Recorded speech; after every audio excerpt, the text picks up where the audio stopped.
ശ്രീ ജയകുമാസി, അങ്ങ് എങ്ങനെയാണ് ഇതിനെ കാണുന്നത്? മന്ത്രിയും അത് വിശദീകരിച്ചു. ഇപ്പോൾ ഇദ്ദേഹം അത് ആവർത്തിച്ച് പറഞ്ഞുകൊണ്ടിരിക്കുകയാണ്. അപ്പോൾ ഈ അസാധാരണ സാഹചര്യത്തിൽ സംഭവിക്കുന്ന ഒഴിച്ചുകൂടാനാകാത്ത ഒരു പ്രതിസന്ധി എന്ന രൂപത്തിലാണോ ഇതിനെ കാണേണ്ടത്? പക്ഷേ ജനം അതിനെ മനസ്സിലാക്കുന്ന അപ്രഖ്യാപിത പവർ കട്ടായിട്ടാണ്. കാരണം ഒരേ സമയത്ത് അത് സംഭവിക്കുന്നു. ഒരേ സമയത്ത് തന്നെ ഈ തരത്തിൽ ഡ്രിപ്പ് ചെയ്യുമോ? അങ്ങേക്ക് എന്താണ് തോന്നുന്നത്? എനിക്ക് തോന്നുന്നു, ഞാൻ ഈ രംഗത്തുള്ള ഊർജ്ജ രംഗത്തുള്ള വിദഗ്ധരായിട്ടുള്ള പല സുഹൃത്തുക്കളോടും നമ്മൾ പ്രത്യേകിച്ച് കാലാവസ്ഥാ വ്യതിയാനവും മറ്റ് പാരിസ്ഥിതിക പ്രശ്നങ്ങളുമായിട്ട് ബന്ധപ്പെട്ട് പ്രവർത്തിക്കുന്നതുകൊണ്ട് തന്നെ പലരുമായിട്ട് ഈ വിഷയങ്ങളെക്കുറിച്ച് നമ്മൾ ചർച്ച ചെയ്തിട്ടുണ്ട്. ഇതിലൊരു പ്രായോഗികമായിട്ടുള്ളൊരു പ്രശ്നമുള്ളത്, ഞാൻ ഈ പശ്ചിമേഷ്യ യുദ്ധം പറഞ്ഞുകൊണ്ട് അമേരിക്കൻ പ്രസിഡൻറ്റിൻ്റെ ഇനോഗ്രേഷൻ 2025 അദ്ദേഹത്തിൻ്റെ വേൾഡ് എക്കണോമിക് ഫോറത്തിലുള്ള ഒരു പ്രസംഗം ഉണ്ടായിരുന്നു. അതിൽ അദ്ദേഹം പറഞ്ഞത് അമേരിക്ക AI വർദ്ധിപ്പിക്കാൻ പോവുകയാണ്, പക്ഷേ ഏറ്റവും വലിയ പ്രതിസന്ധി ഉള്ളത് അമേരിക്കൻ ഗ്രിഡിന് AI താങ്ങാൻ പറ്റില്ല. അപ്പോൾ ഓരോ AI സ്ഥാപനങ്ങൾക്കും സ്വന്തമായി ക്യാപ്റ്റീവ് പവർ പ്ലാന്റ് ഉണ്ടാക്കി അവരവരെ ഉപയോഗിച്ചോണം. കാരണം ഞങ്ങൾക്ക് ഇലക്ട്രിസിറ്റി കൊണ്ടുതരാൻ പറ്റില്ല, ഗ്രിഡ് അത്രയും കപ്പാസിറ്റി ഇല്ല എന്നുള്ളതാണ്. അപ്പോൾ തിരിച്ച് കേരളത്തിലുള്ളൊരു പ്രശ്നം അതാണ്. നമ്മുടെ ഗ്രിഡിന് ഏകദേശം ഒരു 5000-5500 മെഗാവാട്ട് വരെയുള്ള ഒരു സ്ട്രെസ്സ് മാനേജ് ചെയ്യുന്നതിന് ഗ്രിഡിന് പ്രശ്നമില്ല. പക്ഷേ ഈ വർഷത്തിൽ എനിക്ക് തോന്നുന്നു ഇപ്പം 7000 മെഗാവാട്ടിനോട് ഏറ്റവും അടുത്തെത്തി എന്നുള്ളതാണ് ബഹുമാനപ്പെട്ട മന്ത്രി പറഞ്ഞത്. ഇതിൽ ഒരു യാഥാർത്ഥ്യമുണ്ട്. ഒരു പീക്ക് അവർ കൺസംഷൻ നമുക്ക് 5500 ഉണ്ടായിരുന്ന മെഗാവാട്ട് കൺസംഷൻ ഇപ്പോൾ 7000-നടുത്ത് എത്തി എന്നുള്ളത് ഒരു 1500 മെഗാവാട്ടിൻ്റെ വർധനവ് നമ്മുടെ കേരളത്തിൻ്റെ നിലവിലുള്ള വൈദ്യുതി വിതരണ സംവിധാനത്തിന് താങ്ങാവുന്നതിനേക്കാളും അല്ലെങ്കിൽ വളരെ കൂടുതൽ സ്ട്രെസ്സ് കൊടുക്കുന്നതുമായിട്ടുള്ളൊരു സാധനമാണ്. അത് നേരത്തെ സുരേഷ് പറഞ്ഞ ദേശീയ ഗ്രിഡിൻ്റെയും ഒക്കെയുള്ള ഒരു ക്യുമുലേറ്റീവ് പ്രശ്നമായിട്ട് എടുക്കാം. പക്ഷേ എനിക്ക് തോന്നുന്നു ഇതിലൊരു വേറൊരു പുതിയൊരു പ്രശ്നം കൂടിയുള്ളത്, നമ്മൾ ഇപ്പോൾ സുരേഷ് തന്നെ പറഞ്ഞിരിക്കുന്നത് അനുസരിച്ചിട്ട് നമ്മൾ ഒരു 500-1000 മെഗാവാട്ട് ഉണ്ടെങ്കിൽ പ്രതിസന്ധിയെ കുറേ അധികം 1500 മെഗാവാട്ട് നമുക്ക് കിട്ടുകയാണെങ്കിൽ തീർച്ചയായിട്ടും ഈ പ്രതിസന്ധി ഇല്ലാതാകുകയും ചെയ്യും. ഇതിലൊരു പ്രശ്നം എനിക്ക് തോന്നുന്നു നമ്മുടെ റെഗുലേറ്ററി കമ്മീഷൻ സൂചിപ്പിച്ച കാര്യം തന്നെയാണ്. നമുക്കറിയാം ഈ വർഷം എൽ നീനോയുടെ പ്രതിഭാസം ഉണ്ടാകാൻ പോകുന്നുണ്ട്, ചൂട് വളരെ കൂടാൻ പോകുന്നുണ്ടെന്നുള്ളത് കഴിഞ്ഞ ജനുവരി തൊട്ട് തന്നെ ഈ രംഗത്ത് പ്രവർത്തിക്കുന്ന പ്ലാനേഴ്സായിട്ടുള്ള എല്ലാവർക്കും തന്നെ അറിയാവുന്നൊരു കാര്യമാണ്. അതുകൊണ്ട് ഇതറിയാത്ത കാര്യമാണെന്ന് ആരും പറയരുത്. അറിഞ്ഞില്ലെങ്കിൽ നിങ്ങൾ അറിയാൻ മെനക്കെടാത്തതുകൊണ്ട് അറിയാത്തത് മാത്രമാണ്. അപ്പോൾ ഈ ചൂട് കൂടിയത് പ്രത്യേകിച്ച് ഏപ്രിൽ 24 തൊട്ട് 27 വരെയുള്ള ദിവസങ്ങളിൽ 4-5 ഡിഗ്രി ചൂട് കൂടിയതും നമ്മൾ നേരത്തെ പ്രെഡിക്റ്റ് ചെയ്തിട്ടുള്ള പ്രതീക്ഷിക്കുന്നൊരു കാര്യമാണ്. പക്ഷേ നമുക്ക് പലർക്കും അത് അപ്രതീക്ഷിതമാണ്.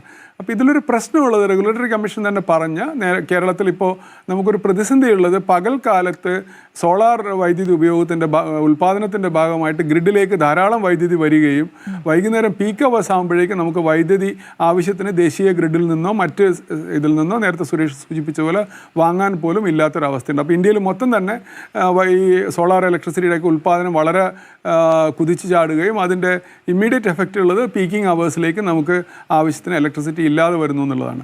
അതുകൊണ്ട് തന്നെയാണ് റെഗുലേറ്ററി കമ്മീഷൻ സൂചിപ്പിച്ച ബസ് പോലുള്ള എനർജി സ്റ്റോറേജിനുള്ള അത്യാവശ്യം വരുന്നത്. ഇത് തീർച്ചയായിട്ടും നമുക്ക് ക്രൈസിസിനെ മാനേജ് ചെയ്യാനായിട്ട് ഈ 3 മാസം കൊണ്ട് പറ്റിയില്ല എന്നുള്ളതും ഇപ്പോഴും ഈ പഴയ കാരണവന്മാർ പറഞ്ഞുകൊണ്ടിരിക്കുമല്ലോ, രാമരാമ നാരായണ എന്നൊക്കെ പറയുന്ന പോലെ ഇപ്പോഴും TMC ഹൈഡൽ എന്നൊക്കെ പറഞ്ഞുകൊണ്ടിരിക്കുന്ന വൈദ്യുതി ബോർഡിൻ്റെ ഒരു ചെറിയൊരു തലമുറയുടെ ഒരു ജനറേഷൻ പരാധീനത അതിനെ വല്ലാതെ തളർത്തുന്നുണ്ട്. കാരണം ഇപ്പോൾ നമ്മൾ 2 രൂപ ഗ്രിഡിലേക്ക് സോളാറിന് ഇലക്ട്രിസിറ്റി ചാർജ് കൊടുക്കുന്ന ഈ നമ്മുടെ ഉൽപ്പാദകരായിട്ടുള്ള മലയാളികളായിട്ടുള്ള റൂഫ് ടോപ്പ് ഉൽപ്പാദകരോട് അല്ലെങ്കിൽ അത്തരത്തിൽ കുറച്ചുകൂടെ വലിയ കപ്പാസിറ്റി ഉൽപ്പാദിപ്പിക്കുന്ന ആൾക്കാരോട് നിങ്ങളൊരു ബസ് വെച്ചോളൂ, രാത്രി നിങ്ങൾ ഞങ്ങൾക്ക് തരികയാണെങ്കിൽ ഞങ്ങൾ 10 രൂപ തരാമെന്ന് പറഞ്ഞു കഴിഞ്ഞാൽ കേരളത്തിൽ 500 മെഗാവാട്ട് ഉണ്ടാക്കാനായിട്ട് 2 ആഴ്ചത്തെ സമയമൊക്കെ വേണ്ടി വരുള്ളൂ. കാരണം ഇപ്പോൾ കമേഴ്ഷ്യൽ ലെവലിൽ തന്നെ സോളാർ ചാർജ് ചെയ്തിട്ടുള്ള ബസ് ബേസ് ചെയ്തിട്ടുള്ള ജനറേറ്റേഴ്സ് വാങ്ങിക്കാൻ കിട്ടും. 4 ലക്ഷം രൂപയ്ക്ക് 5 കിലോവാട്ട് ജനറേറ്റർ നമുക്കൊരു 6-7 മണിക്കൂർ സമയത്തേക്ക് അത്രയും ഇലക്ട്രിസിറ്റി തരുന്ന ജനറേറ്റർ ഇന്ന് കേരളത്തിൽ കമേഴ്സ്യലി അവൈലബിൾ ആണ്. അപ്പോൾ നമ്മൾ ഇത്രയധികം മാർക്കറ്റും ടെക്നോളജിയും മുന്നോട്ട് പോകാത്ത ഒരു വൈദ്യുതി വിതരണ ചിന്തകരുടെ അതിൻ്റെ പ്ലാനേഴ്സിൻ്റെ ഇപ്പോഴും ഈ പ്രതിസന്ധിയിലും നമ്മളിപ്പോൾ അടുത്ത മാസം പരിഹരിക്കാൻ പറ്റുന്ന സാധ്യതയുള്ളപ്പോഴും അവർ പറയുന്നത് ഒരു ഹൈഡൽ പദ്ധതി ഉണ്ടെങ്കിൽ 2035 നമ്മൾ 2035 വളരെ ദൂരമുള്ളൊരു കാര്യമാണ്. നമുക്ക് ഇന്ന് പരിഹരിക്കാൻ എന്ത് ചെയ്യാന്നുള്ളതിന് ഇന്ന് നമുക്ക് സാങ്കേതിക വിദ്യയുണ്ട്, അതിനുള്ള പരിഹാരമുണ്ട്. അതുകൊണ്ട് തന്നെ തീർച്ചയായിട്ടും ഞാൻ പറയും, ഇത് നിങ്ങളുടെ ചോദ്യത്തിന് ഒരുപക്ഷേ ഈ പറഞ്ഞതൊരു ക്യുമുലേറ്റീവ് എഫക്റ്റ് ഉണ്ട്. പശ്ചിമേഷ്യ സംഘർഷം കാരണം ഇൻഡക്ഷൻ കുക്കറിൻ്റെ ഉപയോഗം കൂടിയിട്ടുണ്ട്, ചൂട് കൂടുതൽ കാരണം AC ഇതൊക്കെ കൂടിയിട്ടുണ്ട്. പക്ഷേ ഇത് കൂടുന്നതിനെക്കുറിച്ച് നമ്മൾ ആലോചിക്കാനും പ്രാപ്തരാകുകയും ചെയ്യുക എന്നുള്ളതാണ് പ്ലാനിങ് എന്നുള്ളത്. അല്ലെങ്കിൽ ഒരു സർക്കാരിൻ്റെ സംവിധാനത്തിൽ ഒരു പ്ലാനിങ് വരേണ്ടത് അങ്ങനെയാണ്. അതിന് പല ക്രിയേറ്റീവ് സാധനങ്ങൾ കൊണ്ടുവരണമെങ്കിൽ ഒരു പക്ഷേ അതിന് റെഗുലേറ്ററി കമ്മീഷൻ അനുവാദം വേണം. ഞാൻ ഈ പറഞ്ഞ എളുപ്പത്തിൽ നമുക്ക് ഒരു ബസ് സ്റ്റോറേജ് ഡിവൈസിൽ നിന്ന് ഒരാളുടെ കയ്യിൽ നിന്ന് ഇലക്ട്രിസിറ്റി വാങ്ങിക്കാൻ പറ്റില്ല. അല്ലെങ്കിൽ ഇപ്പം കേരളത്തിൽ ഇലക്ട്രിസിറ്റി ചാർജ് ചെയ്ത കാറുകൾ ധാരാളമുണ്ട്. രാത്രികളിൽ വേണമെങ്കിൽ ഈ കാറുകൾക്ക് ഡിസ്ചാർജ് ചെയ്ത് ഗ്രിഡിലേക്ക് ഫീഡ് ചെയ്യാനും പറ്റും. അത്തരത്തിൽ സാങ്കേതികമായിട്ടുള്ള പല പരിഹാരങ്ങളും എനിക്ക് തോന്നുന്നു ഇപ്പോഴും നമ്മൾ അന്വേഷിച്ചിട്ടില്ല. പകരം നമ്മൾ പിന്നെയും നാരായണ എന്നുള്ള ഒരു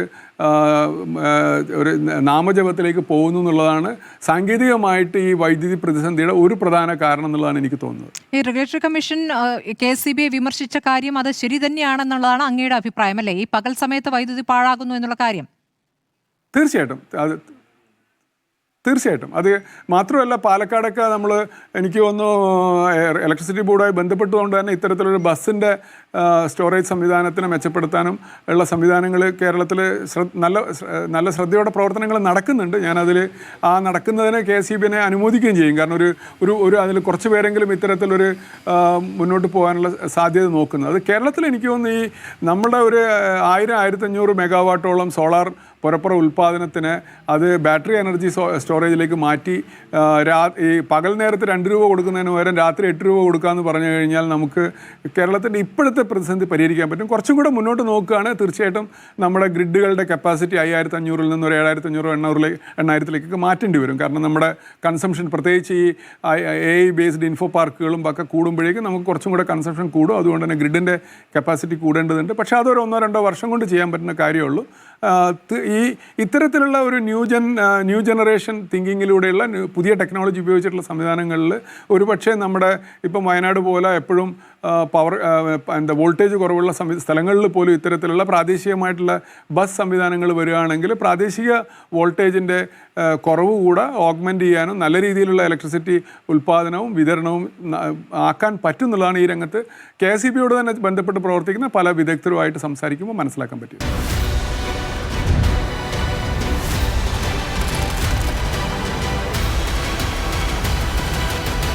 Debate with Smriti Parathikkad.